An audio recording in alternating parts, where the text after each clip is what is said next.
Welcome to Pera's Playbook. This is your host, Alex Pera. Let's open up our playbook and see who our guest is. Please enjoy.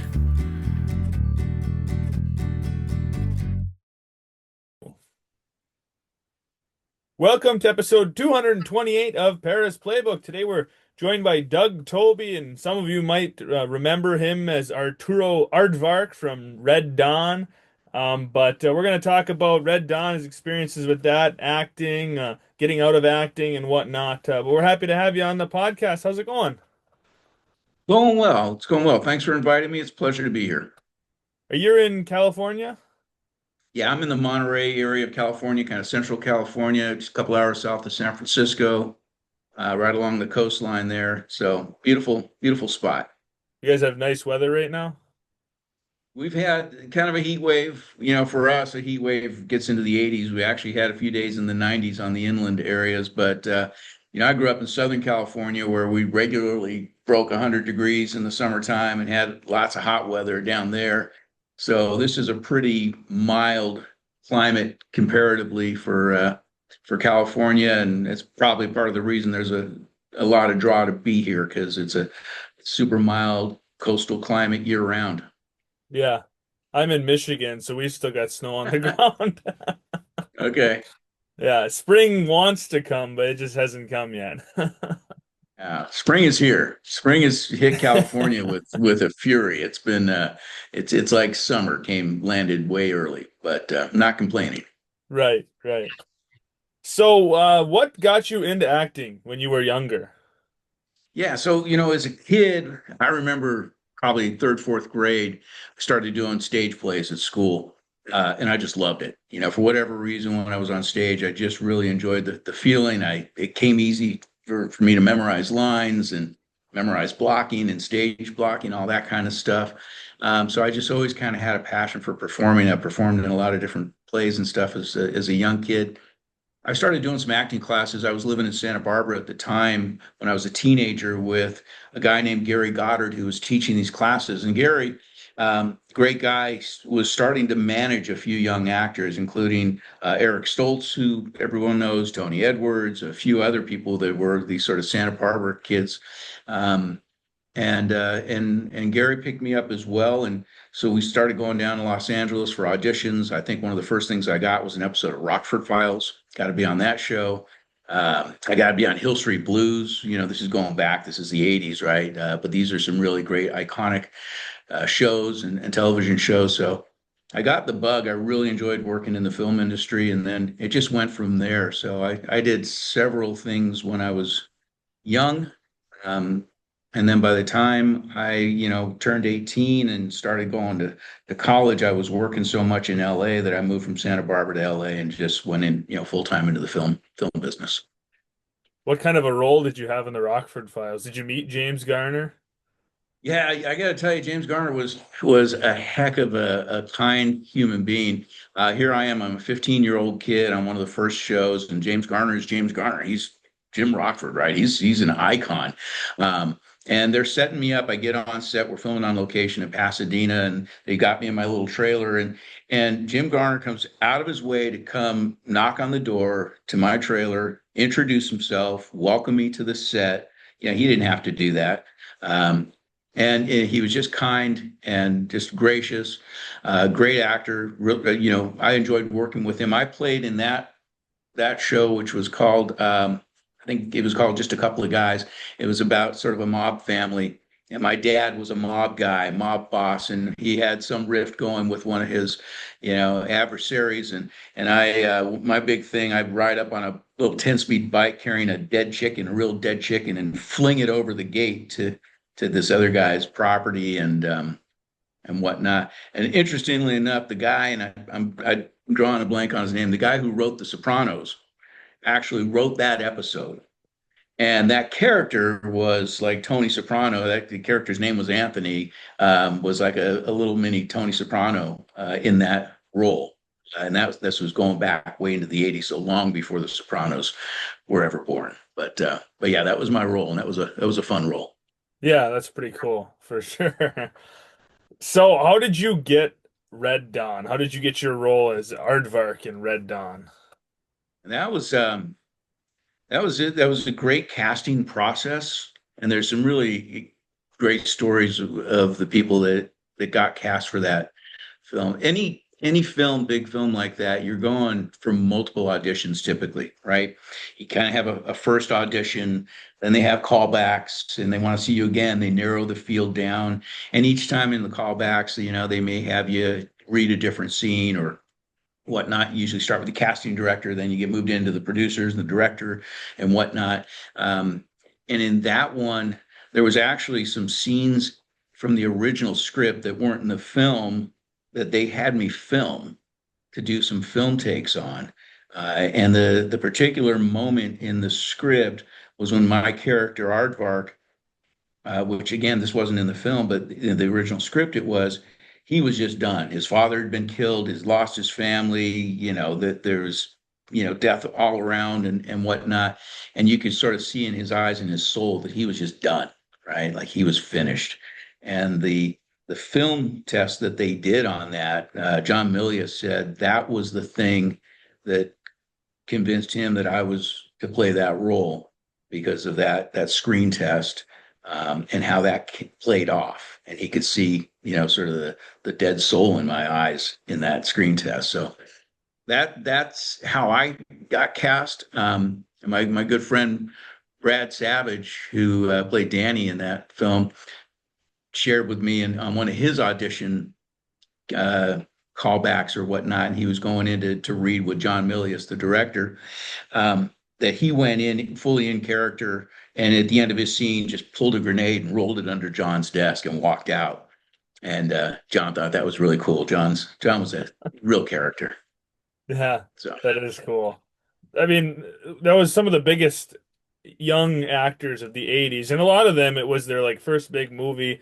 Patrick Swayze and C. Thomas Howell had done Outsiders in 83, mhm. but for the rest of the actors, their careers really took off after Red Dawn 85, 86, and so Yeah, on. But I mean, just a lot of phenomenal talent in that movie. yeah. No, it was a really great. It was Charlie Sheen's first film. Leah Thompson, I think, had just come off of doing All the Right Moves with Tom Yep. Cruise.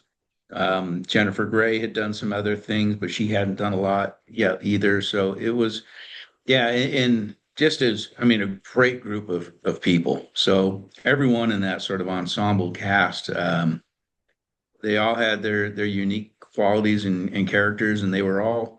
It was there was a great amount of commitment from each one of them to their roles. And a lot of that had to do with the director because he really molded us into a functional group. He really John Milius took us out to the where we were filming in New Mexico. It's at least 2 weeks before we were scheduled to start filming to have us work together as a group.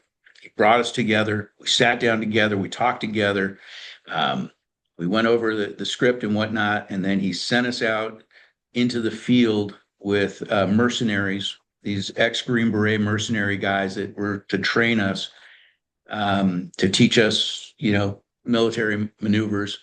Took us to a gun range, and had all of us fire live weapons. He says he hates in the movies, John Milius, about actors firing blanks, right? And there's no recoil or anything. So he wanted all of us to fire as many live round real weapons as possible so we could really feel the impact, the kick, how each gun reacts, right? And he also gave us each the ability to choose which weapon felt like it is what our character would carry, which I ended up with a 30-30, the pump action 30-30, which, we fired so many different rifles and guns and handguns. Um, I believe even I didn't throw any, but I think Tommy and Charlie might have thrown a couple of live grenades. They actually had a few live grenades there too. And again, John just wanted people to feel the realness of the weapons and the feel the what's it like to hold a grenade in your hand and actually have that your heart pumping as you throw it to get it as far away from you as you can, that sort of thing. So Yeah. it was an interesting process. Yeah. That had to be pretty cool though, right? Like being a young adult and right, as kids, so many kids you play war in your backyard or with your buddies and and now here you are actually, practicing and learning real stuff, with, like you mentioned, Green Berets and actually training and doing this stuff so you can make it as realistic as possible. Yeah. Yeah, the mercenary Green Beret guys, they would take us out for these day-long excursions where they'd say, okay, here's point A to point B. It's like capture the flag type of thing. Like your goal is to get to this hill over here. And we'd have sort of a goal target. And they'd give us leeway. Like they'd send us off half hour ahead of them. And then they'd hunt us down. I mean, these guys had hunt us down. We got better. It took some time. It took some practice to where we can actually maneuver through the woods without being seen. And they were really good at tracking us down, but we finally got better at it. Patrick took a big leadership role, which was the goal from the director, and headed the squad up, gave us all positions, gave us instructions, and we learned to work sort of as a military squad. We had people on the flanks, we had tail people, we had people in the lead areas. We were learning hand signals and gestures and whatnot until we were finally able to sort of evade these Green Beret guys and make it from point A to point B without getting in their crosshairs. But there was a few times I remember just looking up, there we are in their crosshairs, and they had their guns just aimed, trained right on us. So interesting. Yeah. A lot of Yeah, fun. Yeah. yeah. So I So, found an old interview. It was yourself and Charlie Sheen, and I found it on YouTube. And you guys were, being interviewed about the movie. And in the interview, you talked about the elements, the weather and stuff that you guys had to withstand during filming, and how you had some pretty cold temperatures, a lot of wind. I mean, was it pretty intense during the filming? it really was. We started up there, I think in October, and as we headed into November and December in the filming, we were up in the hills above Las Vegas, New Mexico. It got progressively colder and colder. All right. Um, I remember for a while when we were just in our original costumes, we didn't have like Sorel boots and like great protection. And we were still in sort of our civilian boots and civilian shoes and stuff. And it was getting to the point where it got so cold that John said, had to gear us up with the proper gear. I remember there were days when it got to be at least 40 below with the wind chill factor. Um, and yeah, we were just out there. It was bitter. It was bitter, bitter cold. Um, I think Patrick got some frostbite. That was one of the things that I think that he, remembered, and I think he put in his book as well about that. So we all sort of suffered through that, but it also brought a lot of realism to those scenes, those winter scenes, because it was cold as hell during all that filming. Yeah.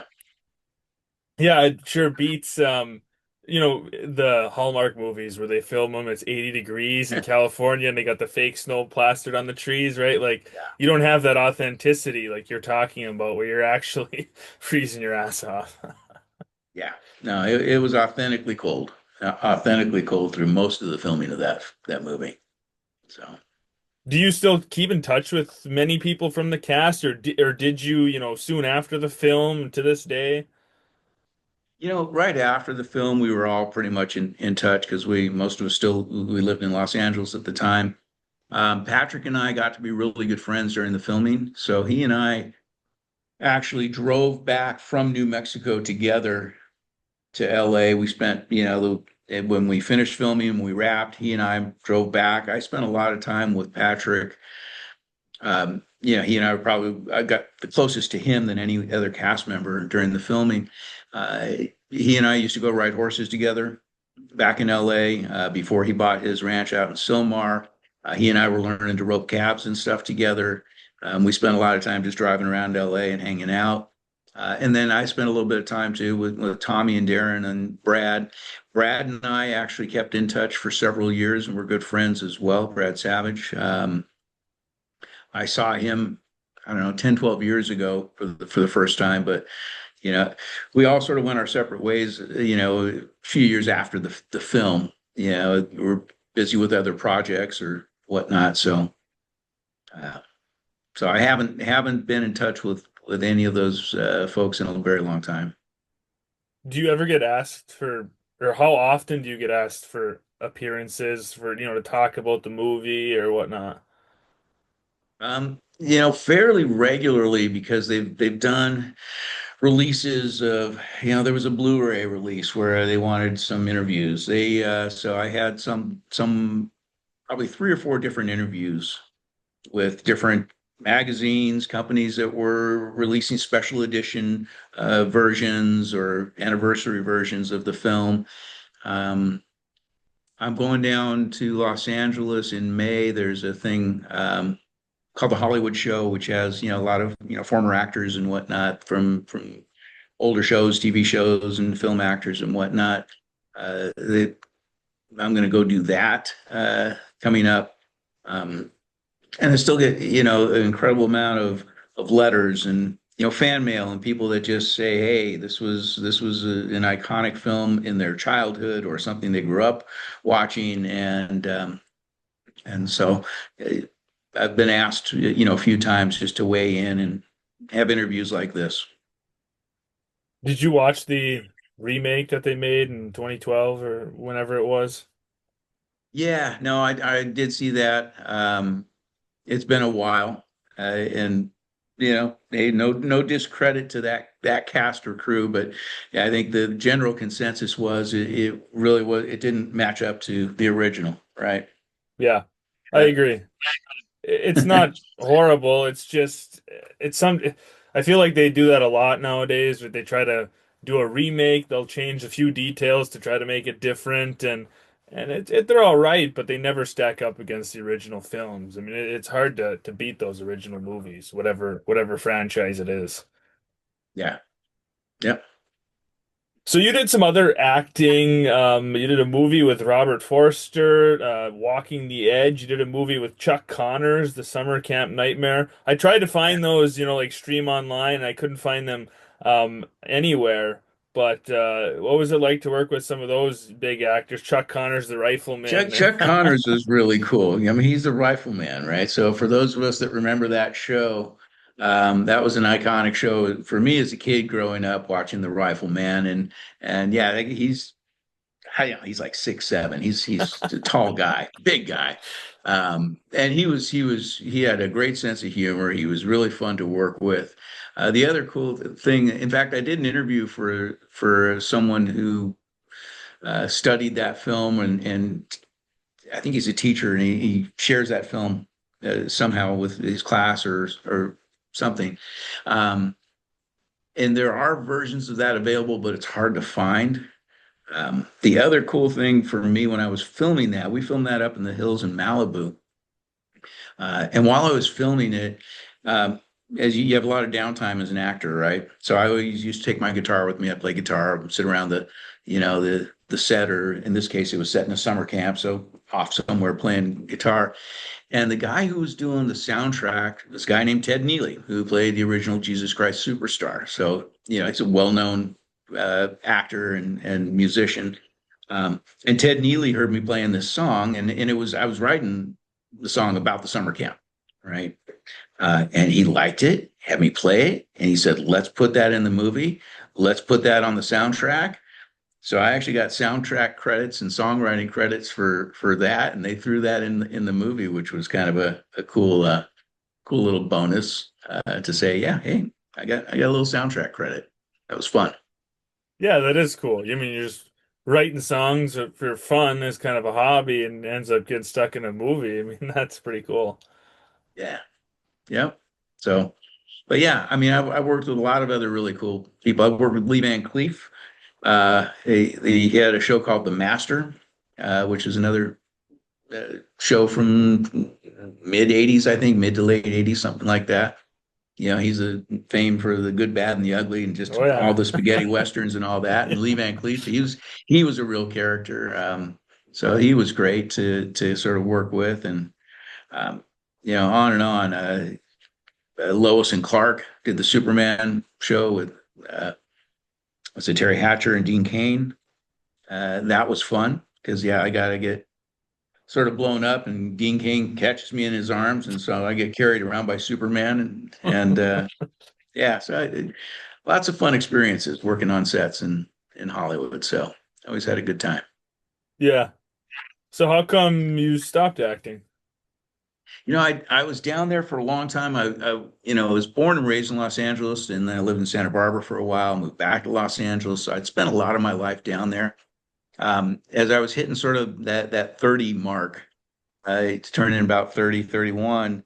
I'd met my wife. You know, I had family up at the coast area, and it was sort of to the point where I loved what I was doing, but I also was open to other things and saying, hey, if we're going to go put down roots and get married and have kids and have a family and do all that kind of stuff, do we really want to do it in LA? No discredit to LA. It's a great place, but it was getting busier and more crowded and traffic and everything else. And I have family up in the Monterey area. It's like, God, it's beautiful up there. Let's, maybe just try something different. So, which is what we did. And we moved up here, fell in love with the area. It's gorgeous. Got the mountains, got the ocean, we got the Big Sur coastline. We have all these beautiful things here. And it's a great place to raise a family. So to me, it was like, okay, let's recreate, let's reinvent, and start. We did start a family, have four kids, and been living up here since. So that was about 30 years ago, and really haven't looked back. I still miss the days of working on the studios and working in the sound studios and the film studios and all that kind of stuff. But we have a wonderful life up here, so no looking back. Yeah, it's kind of cool. You get to live two lives. You got to live the acting life.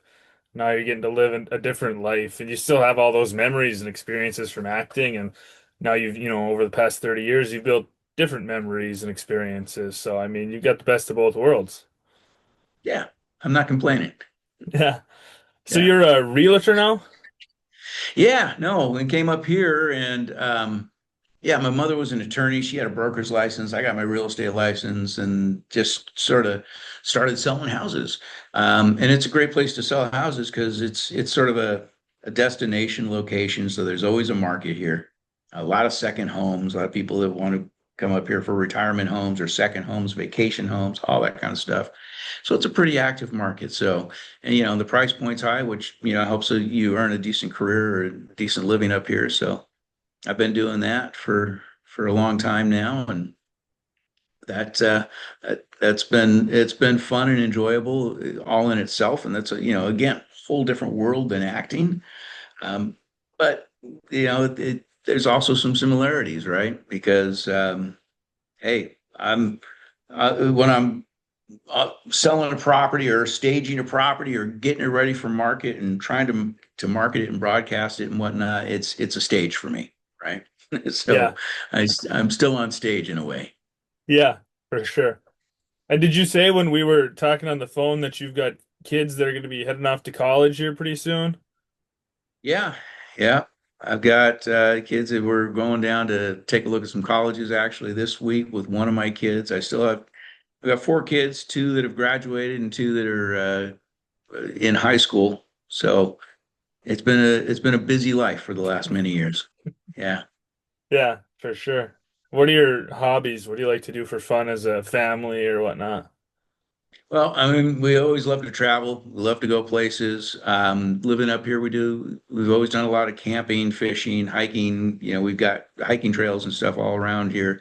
Like to get up to go play in the snow up in Lake Tahoe, which is a great little winter spot for us. Um, I do a lot of I've run six marathons. Wow. I don't do so much running anymore. Now I do mountain biking. My kids have all done mountain biking. They competed through high school on teams and stuff. So I picked that up. We have tons and tons of mountain bike trails. So, still like to do lots of outdoor activities and, you know, hiking, running, riding, traveling, all that kind of fun stuff. Yeah, Camping. very Yeah. cool. A lot of same Yep. stuff you can do in Michigan, except for you guys just don't have the snow. Yeah. Yeah. Yeah. Don't have the snow here. No, no. Yeah, unless you go to Lake Tahoe, like you said, you can get the snow, but then you can escape it. You can go back. Yeah. Yeah. No, that's the thing. The central part of California, you got to go into the mountains to get the snow. Central California, it's mild here. Yeah, So, for but sure. Well, yeah, Doug, I appreciate you coming on the podcast, sharing your acting experiences, Red Dawn experience. Been a movie that I've always enjoyed. My parents grew up in the 80s, so when I grown up, they showed me all the classic 80s movies, and I always enjoyed that one. So appreciate you coming on and sharing some stories. It's been a great time. absolutely. Thanks for inviting me, Alex. It's been a pleasure talking with you. Thanks for listening. Please stay tuned for more episodes soon.